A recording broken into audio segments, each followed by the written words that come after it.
see the differences from, like you said, February into now August. And as you know, being a big football guy, when things happen in camp, you see certain spikes. It just happens.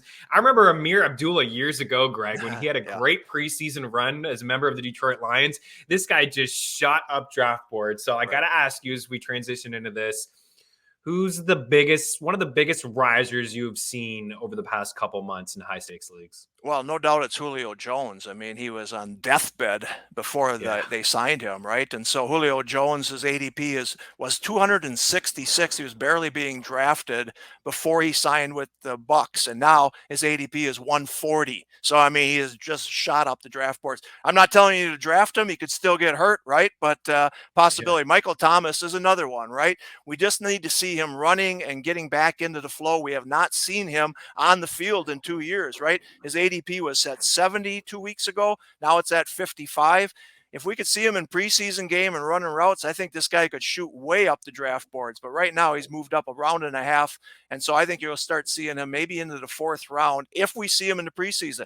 This is weird, Chris, because we don't know who's really going to play much, right? And it's important. I'm going to tell you about one of the biggest fallers, and that's Josh Jacobs. And because I'm going to tell you about it, because he appeared in the Hall of Fame game last Thursday, right? Nobody really wanted to watch that game, but then it's like, what's he doing out there in the first series? What's he doing out there in the second series? Are they going to trade him? Are they showcasing him? What the hell is going on? This guy dropped from 65 to 81 over the weekend. Just completely 2 rounds he dropped because he played. Just because he played. So don't tell me these preseason games don't matter in fantasy. They do. They don't have to get hurt. They don't have to do well. He played. Yeah. Drop him 2 rounds, damn it. That's what happened on Thursday. That's wild. I was surprised to see him play, but I get it. It's Josh McDaniels. It's, a new head coach on that team. It's hard to kind of simulate, hits and stuff for running backs. We saw Kenyon Drake get some touches, and it looked like he suffered an injury. I don't think it's significant, but he left that game and he was holding his wrist a little bit. But I also remember Naji Harris in the Hall of Fame game a couple of years ago got a ton of touches, and everyone was like, oh, wow, if he's going to get 12 to 15 touches in a quarter of a Hall of Fame game, how many is he going to get over the course of a regular season? As we know, he led the NFL in touches, and he got a lot of work. The Jacobs thing is, I kind of figured that would happen, Greg. When you see him in the preseason, you're like, wow, this guy is going to fall down draft boards. The Jacobs thing was interesting because he broke off a 12-yard run, then he broke off a 9-yard run. He actually was running really hard, and we had the show on that night on Sirius XM because our show is Wednesday night. And I said to Tom, he looked really good, and he's like, but he shouldn't have been in there. I was like, oh, okay, I guess not, And so we talked to Jeff Erickson too, and he said, I don't know why they would showcase him. I think he's being traded, And I was like, all of a sudden he just fell, and it was weird because he looked really good in that one. Now they're denying that they're going to trade him, but again, preseason games matter when it comes to fantasy drafts, so pay attention. Absolutely, for sure. So just to continue with that Jacobs talk, I mean, you're right. McDaniel said no chance they're going to trade him. They didn't pick up the 5th-year option. Right. This is it for him. They draft Samir White. They got Kenyon Drake on the squad. Seeing him play, those first and second down series, or the first series and the second series, and looking good, what does that do for you? Does it change at all your mindset, the fact that he did get on the field and he had some touches? Does it make you think, okay, the Raiders actually don't really like this guy, they're willing to kind of risk him this early, or they do like him and they want to get a feel for him under this new offense? And also, Greg, the fact that he's falling down a couple rounds, is that in your opinion value and you jump on it now? Well, it's possible. It depends how you start out your draft, right? If you start out wide receiver, even wide receiver again in the first 3 rounds, which a lot of people are doing, there is some value in those 5th and 6th rounds. I mean, another guy is Antonio Jacobs, who is falling. Antonio Gibson, excuse me. Antonio Gibson's ADP is 69 right now. Jacobs is 81. So if you did start out with wide receivers, you could certainly, hit some of these running backs later on and say, you know what? I got 2 first-string running backs. I feel pretty good because I just nailed those first 3 rounds. Maybe you took Kyle Pitts in the 3rd round, right? Maybe you started out wide receiver. Now you're looking for a running back who could be a starter and still do well, get you 12, 14 points a game. I think Antonio Gibson and Josh Jacobs are 2 of those guys. If I start out with running back, I ain't looking at Jacobs. I don't want any part of that Raiders backfield if I can avoid it, and I'm going to if I start out with 2 running backs in the first 3 rounds.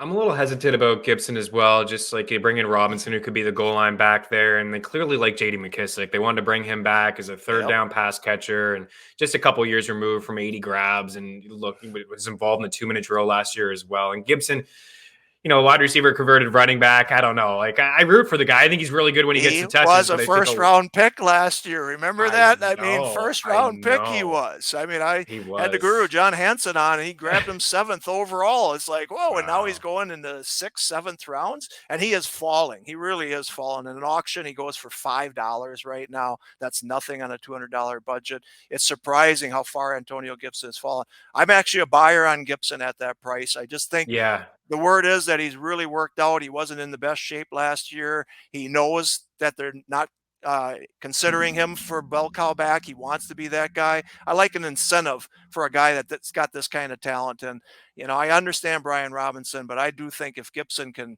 come into camp and really be solid, I think this guy's got value where he's going. Again, ADP So right now at 69. That's where he's yeah. going right now. And look at this board. When we talked Washington, maybe what 5-6 weeks ago, Tyler, when we were previewing the Washington Commanders, these are, ADPs from your site, Right. and you just talked about how he has fallen to like pick 69, pick 70. So there's a Yep. massive drop, and that's just a prime example of maybe you're not in on Gibson at that price, but at this point, like Right. $5 in an auction is an absolute steal, Right. and flirting around pick 70 is a steal as well. Before we get back into Thomas, because I do want to ask you one more thing, I got to ask you about the strategy. And typically, like the rosters that you see win, it doesn't seem to be rosters that are, zero RB. You hear that all the time, zero RB or modified RB. I feel like you need to have a bell cow running back or a stud running back that finishes inside the top 10. Do you agree? Like those strategies of getting those 3 wide receivers off the top is so nice to have the alpha, and you can find some value. There's usually seems to be a diamond in the rough, Elijah Mitchell or Cordero Patterson, things like that. But typically, what do you see for at the end of the day? These teams that win, they have a top 10 running back, right? So this year, I really think it's modified running back strategy, which is that one solid back, and then you get a lot of wide receivers, and you fill that second running back hole in later. A lot of people are not going running back.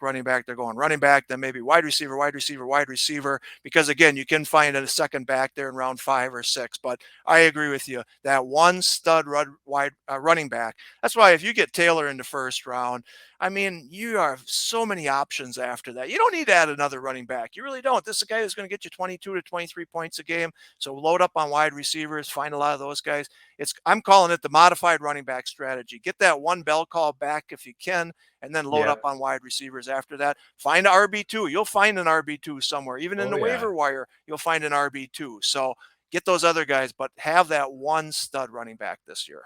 I really like to pick early. I know some people like to overthink. I'll go at the end or go in the middle, but man, go in the first few picks. You get a stud back. And like you said, by the time it comes back, I mean, you have some really good options there. Yeah. Aaron Jones, who we can get into, Leonard Fournette. Like there's some there if you did go alpha wide receiver, but also some really good wide receivers in at the end of the second and things like that too. Okay, we do have a board from Thomas before we break. I do want to ask you about the Packers if you can hang on for a few minutes. Tyler, if you could bring up just the range of wide receivers. I know you brought one up earlier. So this is the range, and this is since July 22nd. So I know you referenced a little bit like 2 weeks ago, like Thomas maybe jumping up a little bit higher and things like that. So this is just almost, three weeks or so. Like, so this range of wide receivers is kind of where he's fit in. You see, Juju on a new team. Rashad Bateman looks like he's certainly going to be the alpha there. Jerry Jeudy battling with Cortland Sutton. Mooney, maybe the alpha there. Chris Godwin, got to be some value there. And Chris Godwin is a top 10 wide receiver last year. It looks like he's going to be ready to go week 1. But as you mentioned, Julio now there. Russell Gage now there. Amari Cooper is, another guy. There's some uncertainty at the quarterback position, but out of all these wide receivers, like, are you willing to take the shot on Thomas? Because you're right, we haven't seen him in a couple of years, but man, when we did, he was one of the best in the game.